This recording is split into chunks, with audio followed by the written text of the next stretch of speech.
YouTube? Welcome to Ferret Face Fail Productions. So today we're going to be looking at some hand guards that are a little bit unique and a little bit different than what I've gone with in the past. So in the past I've pretty much always used Sicera Rebound hand guards on my other dirt bikes. You can see that these are an open end design and they spring backwards and they've worked really great. In fact, these have been hit and dropped many times and I've never broken one. Probably knock on wood for that one. Having rentals though, I want to have a bark buster that's going to hold up very well and be very good for the customers to be able to use and abuse without constantly having to fix or replace things. On our other two rental bikes, our other 300R and 450R, we went with highway dirt bike bars. And while I really like highway dirt bike bars, they are some of the sturdiest bars I've ever put on any bike. They look fantastic as well. I think they're extremely expensive. And there's nothing wrong with that. They're a great small company, but in trying to find great hand guards that are made by a small American company that will provide the same protection, if not maybe better in some ways, we went with Reflex Racing. So Reflex Racing is a little bit different because they use a steel cable design up near the where your mounting plate goes on the triple clamps. And this allows a little bit of flexibility in their whole entire bars. So when you smash, crash, or whatever else, you can just push them back into place rather than having to bust out tools or smash on it with a rock or something. I had never seen these guys before. Apparently they've been around for a little while. And I was very curious because in looking for another type of bark busters, I didn't want to go with your standard Sicera, Krebs, Enduro Engineering type stuff. I was ready to try something new and support a local small business. Now Reflex Racing does offer other types of bark busters as well. They have a similar design to the Rebounds. Behind me here, that's open-ended. Very curious about those. We might try one of those at some point or another on one of my bikes. I'm looking at buying another bike here soon. So we'll see how that ends up looking in the future. But they also offer the Recurve version of these bars as well as a standard. So your standard mounts are going to be like pretty much every other bark buster out there. They connect to your bar end and then they clamp up here on towards the center of your bars. The Recurve design ones mount right to the center, triple clamps right where your bars bolt in, and that's fantastic because I think that gives you a little bit more rigidity, and they're not going to go up or down at all. And that can be good or bad in some ways depending on your bike setup. In fact, I feel like on these GPX bikes, they might be a little bit away in the way of the dash, but we'll find out here in a little bit. And these handlebars are also a little bit janky too. So we'll work around whatever we got to. I bought both models. So the FSE 250E is going to get the standard. The 300R is going to get the Recurve. Another cool feature from Reflex Racing is that they offer to tap your bar ends and actually screw them in directly into your bars. So that is really cool. This is something that I've loved from highway dirt bike bars for a long time. More companies I think need to look at offering this, or not just having the clamps. These do have the traditional good old, you screw it into your bar ends and they split apart and clamp inside of there. So if that's what you prefer, that's what they come with. This kit does cost a little bit extra. Huge thanks to Don for sending this out. I did not actually pay for this kit, so them sending it to us was really a very welcome surprise, because I looked at it and I was like, nah, we're just going to try it the normal way and see what the experience is, but he sent these along and I absolutely can't say no to that. So this kit, by the way, comes with a tap as well as your 4 inserts for the bar heads. Now these are not overly hard to install. You're basically going to do pretty much no different than you do with any of your other types of bars. Basically you're just going to cut the ends off, I think like close to 1/4 of an inch, maybe not quite that much, from the bar end as well as on both sides. Now I have quick release or quick sleeve release on this side. I'm just going to use a razor blade. I usually like to heat it up like red hot and then cut these off. Usually works best for me. Okay, I'll go ahead and open them up here. I just wanted to show exactly what's in the package, and we might check out the other one when I get to it. Fun fact about these bars is that they come in all kinds of cool colors and different decal looks. Now, I picked what I thought matched the GPX Moto bikes the best, and I'm very happy with the choice. On this side, we've got that steel cable. We can see a little bit of it there, and we'll have to adjust exactly what we need space-wise. And these are the directions. Very simple, easy to follow. They also have a guide on their YouTube page or something like that. I found somebody installing these that was pretty good, and hopefully mine will be decent enough to follow along. I'm a little bit slower. So I kind of always think the worst part about doing this is almost always the cutting of the grips. Normally I do this with a pretty good quality butane torch. I've got this little butane torch that will probably work well enough.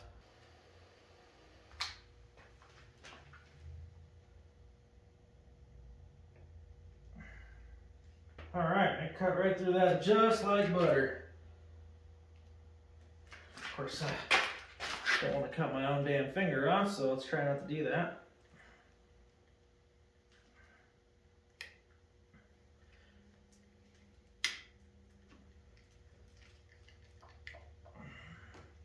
Ta-da!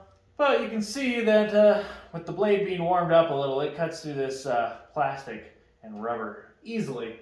And I feel like it makes a little bit less of a mess. In the directions on the throttle side, they say to use a step drill bit, which would work just fine too. Pull this thing off, drill it out, call it good. Me, I'm too lazy to take it off again, which is done because I'm gonna have to probably adjust where I've got this anyway, but we're gonna do it the ferret face method, which is usually wrong, and I'm some guy on the internet, so always watch out for that. I, of course, will have to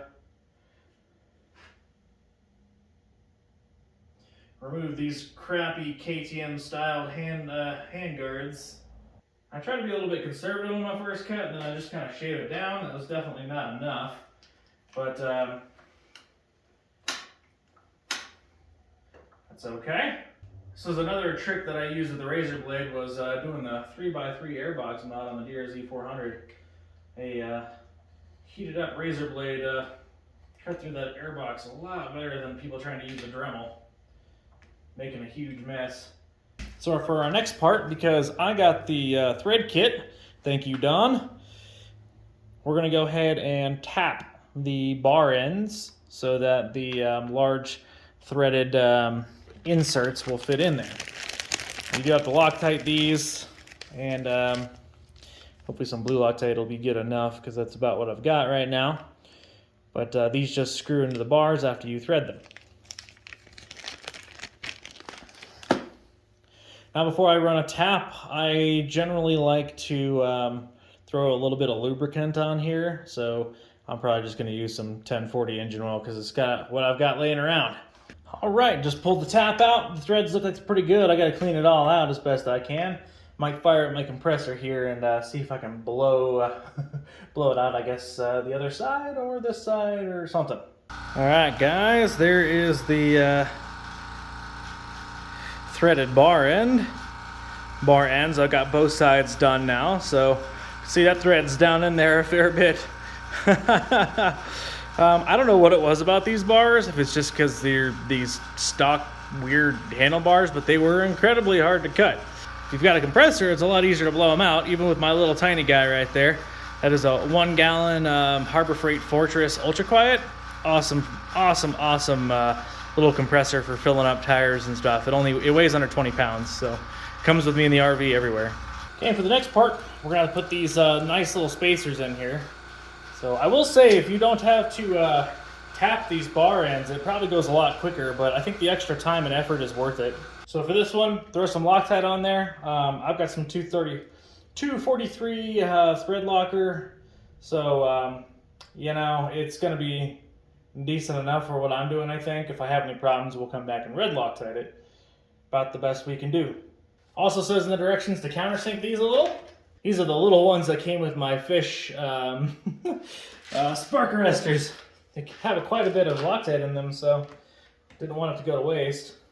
And where he has you cut the threads to seems to be about perfect for countersinking it. Like, down to the T. And then you're just gonna do the other side. All right, now for our next act, we're gonna be taking the handlebars off. So this replaces the original clamping mechanism on a KTM style bike, I guess is what we're gonna call these. All right, now for the fun part. So I believe the idea here is to loosen this set screw for the steel cable that's underneath. You just adjust it to whatever length you need. So if you look up real close here, hopefully my camera focuses, maybe, there's your cable. Now I don't think I need very much. It looked pretty close to where I needed it to be to begin with, so do a lookaroo. It looks like they give you extra spacers for the cable, although don't think it's gonna be needed. Okay, I believe that these are gonna work, but I think going forward on these bikes, I'm probably gonna use this standard. These probably work fantastic for regular dirt bikes, and honestly, I could probably move, and it's not quite touching my head unit. And the main dash on this, you really don't need to press any buttons on it, so I don't think this is detrimental. So maybe this is okay. I just want to make sure that this is going to clamp okay and not smash into anything. This is a little bit different for sure. You just have more flexibility. Now, my concern a little bit is this bracket is pushing down a little bit on my dash, but I can loosen up the bolts on my dash and lower this a bit, and that shouldn't be a problem anymore. So it's not a huge concern for the GPX bikes. But something like my Beta over there, it might be a pretty big deal because my Trailtech Voyager sits at a little bit more of an angle. But they do have the standard bars, so you know, I guess it's important to remember that they've got something for everybody. Now I do wish they put this set screw on the top, and I think maybe this was an aesthetic choice. Maybe some people wouldn't like that, but I think for practicality, on the top or on the bottom even maybe, but the top makes the most sense because it's just accessible. This is kind of hard to get to, especially if you need to replace it. You'll have to take the bolt on the bar end off. And that's, I don't think a big deal. It's just is what it is. This might seem like common sense to everybody else, but it's important on these to put the set screw in the general angle that you want. Otherwise, you'll twist the cable either open or closed. And I didn't want to put too much pressure on it from the get-go, so I just went ahead and undid it and stuck it in the location I kind of wanted it to be. Not a big deal. Although, yeah, I really do want this set screw on top. That's my only real complaint. Yeah, this is beefy. Like this whole thing. Oh, it's supposed to be a little bit, you know, forgiving a little with the cable. I can't tell. So, and I left a little bit more slack, I think, up at the top. Don, if you're watching this, one thing that would be really cool is to have a mirror kit for these. So I'm gonna do something a little maybe bastardization-ish to your handbars, but Highway Dirt Bikes has a mirror that screws into one of the screw holes and taps already there. But yeah, I think that would be really cool to have a fold-out mirror, flip-down mirror maybe, that either clamps or drills into the front here, and then it will just roll out. Just an idea. I think that's pretty cool for us dual sporters out here. All right, then you just screw this front faceplate on. The bolts are already on the bars, so if you're looking for bolts in the box like I was and very confused as to why I couldn't find them, it's because they were already attached, and I am an idiot. There she is. Now I just made it kind of level-ish with the bar over there, but that's how the Recurve attaches on there, and this is solid. Like, Now you can see my issue here is it's kind of touching my little dash there. I checked to see if it was pushing the button, but it doesn't seem like it's pushing the button, so maybe it's not on there very hard. But yeah, you can see that it just clamped down and it works pretty good. And we're gonna basically just repeat on the other side. So there's nothing different between either side. You can see that I had to take off the crappy stock KTM style flabby grossness here. I broke a zip tie on this one last time I was out too. This is terrible. This entire design is awful, and I had to leave part of it because I just didn't want to go to the store to get washers and terrible replacement parts because the Chinese decided to copy the Austrians, and the Austrians were just as wrong as the Chinese. But we'll come back after we finish up, and we'll see how we did on both bikes. All right, guys, there you have it. So there are the Reflex Racing handguards on my GPX Moto FSE 300R. I think they look quite fantastic. I am very excited about these.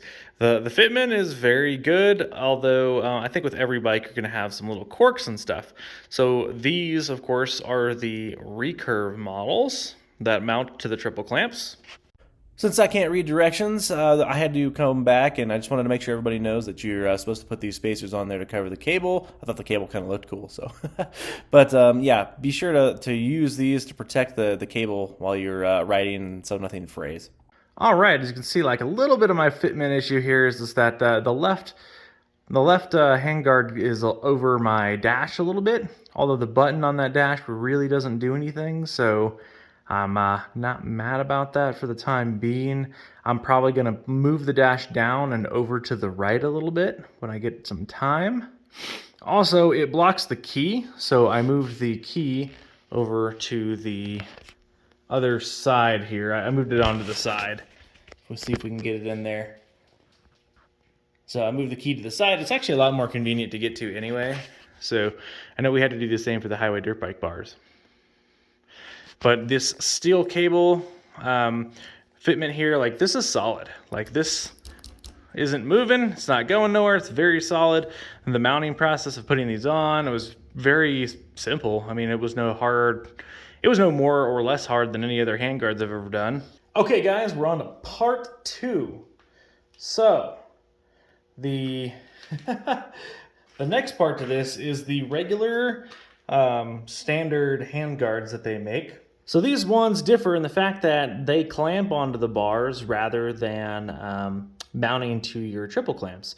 So like I noted with the other one, you could run into issues of the recurves blocking your dash or having to relocate things, and maybe you don't want to do that. This gives you a little bit more freedom to move this around, and I think I like that. But we're going to see how they hold up as far as durability, and I think you can also get the angles of these a little bit more the way you want it. All right, so let's not forget that on this bike, I've pretty much already prepped it. We went through on the last one of how to get everything out of your way and tap the bar ends. So this one, both sides have been tapped. The sleeves are in, they're Loctited. I removed the old hand guards and got these all ready and set up to go. Assembly overall is going to be very similar. You got your sleeves, pop them in there, tighten that side down. This side's just going to clamp on, which is really no different. Now, as they say on their video, you want this to be on the flattest part of the bar you can get it to. Although I'm trying not to block my clickers here. All right, that's about probably where she's going to have to go. All right, before I tighten that all the way down, I want to tighten this set screw. Check your throttle when you put it on this side. Of course, you want to make sure that all your throttle and stuff keeps moving.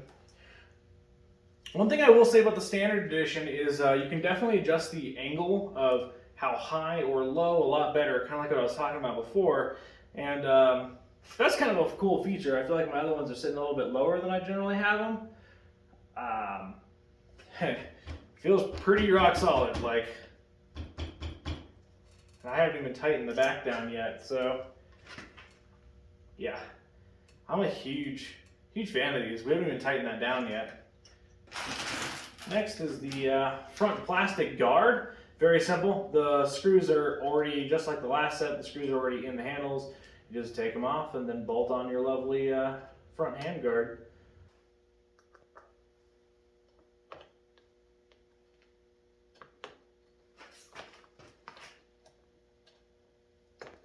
All right, there you have it. So these are the standard Reflex racing bars with the center. So the cool thing about this one is it gives you a little bit more versatility, whatever that word is, to mount stuff where you want it to go, to move it out of the way of certain things. As you can see, I kind of mounted around the dash when I came to this one. So as you can see, I actually still retained the use of my button. So close call, but I tried to keep it on the flat part as much as possible because I know when you mount it on these edges, you just don't get a good clamp. It just doesn't work very well, so I did my best to kind of compromise, but I'm going to do the same thing with this dash as I did with the other. I'm going to move it over So we'll just take this bracket loose at some point. Also, still move the key over to the other side. I think you might still have been able to use the key right here, but quite honestly, this is just easier to reach altogether. So my button over here still works. So that makes me very happy. Well guys, after a long day of throwing on handguards on both the bikes, I feel like I've been at this for quite some time, wardrobe changes and all. But putting on the Reflex racing handguards wasn't bad at all. And going between the standard and the Recurve models, really truthfully, I didn't notice a whole lot of difference. Which one would I buy again? Really depends on which bike I'm putting it on. On the GPX Moto bikes, I honestly think that I would probably go with the Recurve 99% of the time. The standard gives you a little bit more freedom, but I definitely feel like it's not mounted down just quite as solid. Now with the bar taps on the end, I think it makes the standard a lot better. In fact, I'd recommend if you're going to put these handguards on, just don't bother with the expandable dealios, just go straight for the bar taps. It adds a fair bit of extra time doing it, but it's very much worth it. So some things I liked about the bars is the manufacturing, the tapping, the drilling, the metals themselves are very premium. I'm kind of blown away at the price point. These are just very well built bars. All of the hardware matches very nicely. The screws have great threads. Even the tapping kit worked very well. So everything just was not a problem. Everything went together very good. The only one complaint that I talked about earlier is I wish the set screw was on the top. That's really my only biggest gripe so far about these. And we'll see over time what I feel about these bars and if we'll keep using them or not. Let me know what you guys thought in the comment section below. Always appreciate you guys liking and subscribing. Really helps me out. I'm a small channel, and anything that you guys can do to help me out helps both the business and the channel out, and we can bring more bikes and content to you guys. Thanks for watching, guys. We'll catch you in the next one. Bared Face out.